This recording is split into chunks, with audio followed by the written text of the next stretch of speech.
The greatest clash of battleships the world would ever see had been going on for several hours when Admiral Jellicoe received a signal that the High Seas Fleet was in sight. The aggressive commander of the High Seas Fleet, Admiral Scheer, was chasing Beatty's battlecruisers. He wanted to trap part of the British fleet and destroy it. But he did not know the rest of the Grand Fleet was at sea. This failure was about to cost him dearly. Scheer had dispatched 10 U-boats to act as a picket while the rest of his fleet waited for repairs on sailors to be completed.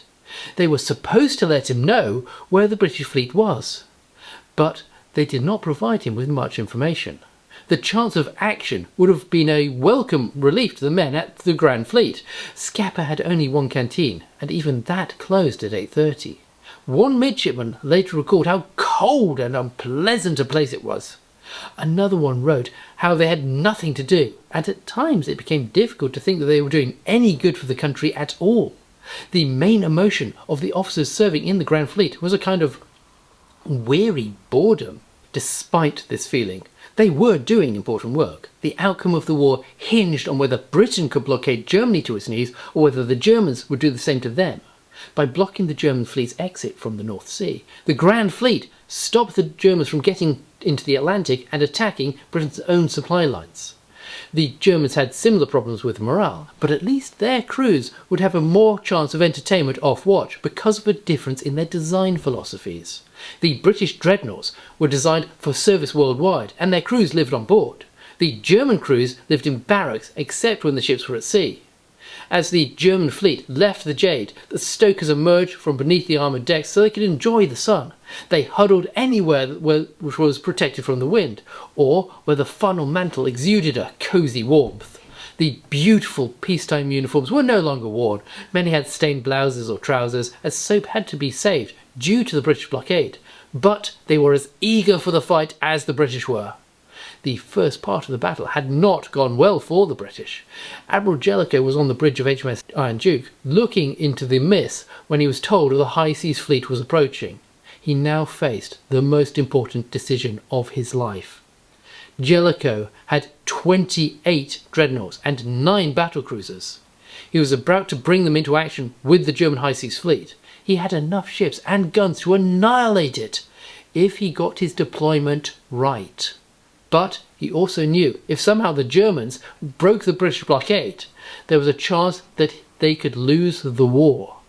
Everybody on the bridge could hear the click, click, click of the steel strips in his shoe heels as he walked over to the compass. He stared at it for about 20 seconds. Then he made his decision. A mere 60 seconds after receiving Beatty's signal, 3 flags soared up the Iron Duke's halyards, ordering the deployment.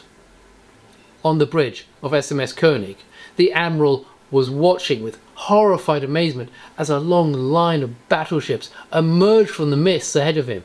The Grand Fleet could not have been better placed if Jellicoe had been in control of both fleets. Despite having received barely any information, Jellicoe had positioned his fleet to cap the German T perfectly. In the days of big gun warfare, crossing the enemy's T was every admiral's dream or nightmare, depending on which side you were on. The Grand Fleet could bring every single gun it had to bear on the High Seas Fleet, while the Germans could only reply with their forward guns. Prince Albert, the future King George VI, had been enjoying the sun on the top of his turret on HMS Collingwood.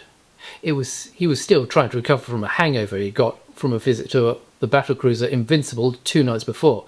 Like many officers, he had been expecting another fruitless sweep of the North Sea, so it came as a shock when his turret started to move under him. He fled back to his action station like a rabbit scuttling down its hole. The Grand Fleet was still so far off that the Germans could barely see the ships themselves, but they could see the muzzle flashes from their guns. These stretched all the way along the horizon, as if they were steaming towards a sea of flame. Gunsmoke added to the day's mist, and the Grand Fleet disappeared into a fog of battle. Up on his bridge, Admiral Jellicoe wished somebody would tell him who was firing and what they were firing at. On the bridge of Frederick de Grosser, Scheer was in much the same situation. He didn't even have the foggiest idea what was happening, other than he'd been caught in a trap. His fleet was receiving a withering fire from an unbroken line of muzzle flashes. Shells flew over him with the hum of a fleet of aeroplanes. When they landed, they threw up great columns of water, which collapsed, drenching everybody in a torrent of seawater rain. The admiral was forced to finally seek shelter in the conning tower, reducing his sense of the battle even more. Now he was as blind as the rest of the sailors, who could not see or hear anything beyond the thump of their own guns. SMS Prince Regent Leopold opened fire on a ship of the King George class. A shell hit the forepart of HMS King George, and the medical officers hurried to the spot. All the lights had gone out. They had to grope their way forward to try and find the casualties through an air that was as thick as a pea-soup fog from all the smoke and escaping steam. HMS Iron Duke was first targeted the poor crippled Wiesbaden, before shifting on to the König. She was not the only one.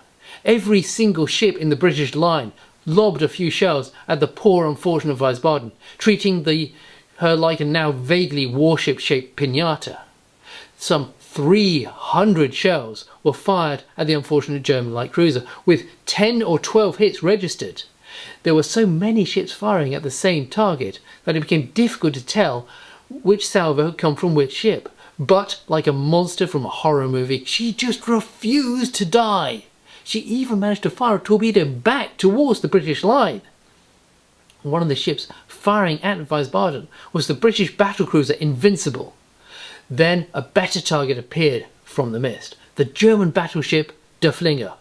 On board the German ship, Commander von Haas, one of her gunnery officers, was watching the mist part to reveal a clear silhouette on the horizon.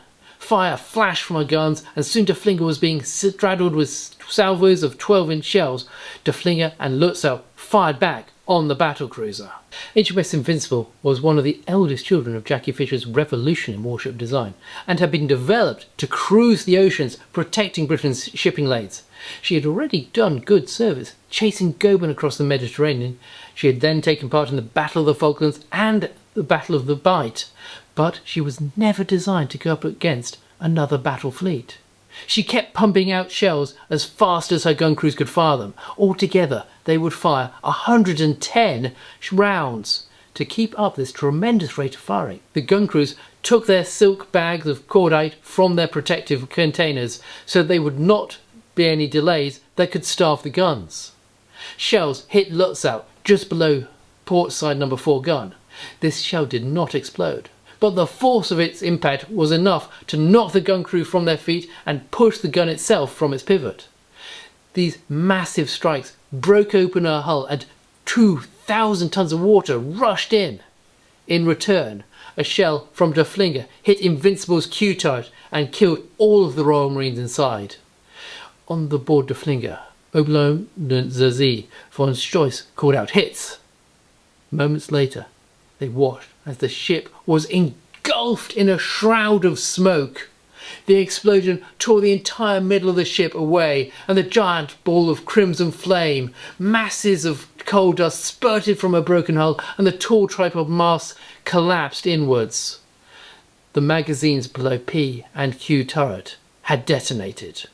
When Bellerophon and Hercules steamed through the wreckage, their crews cheered, thinking that this must have been a German ship, only for the captain of the Hercules to shout down at them, "Stop that cheering! That's one of our ships." There were only 6 survivors.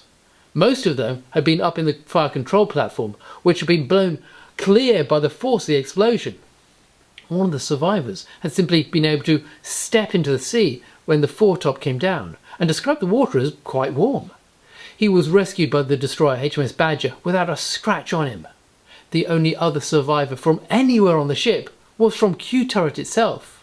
This was Royal Marine Brian Gasson. He had been on the ship's rangefinder. Somehow he had survived when both turrets had been blown clean of the ship.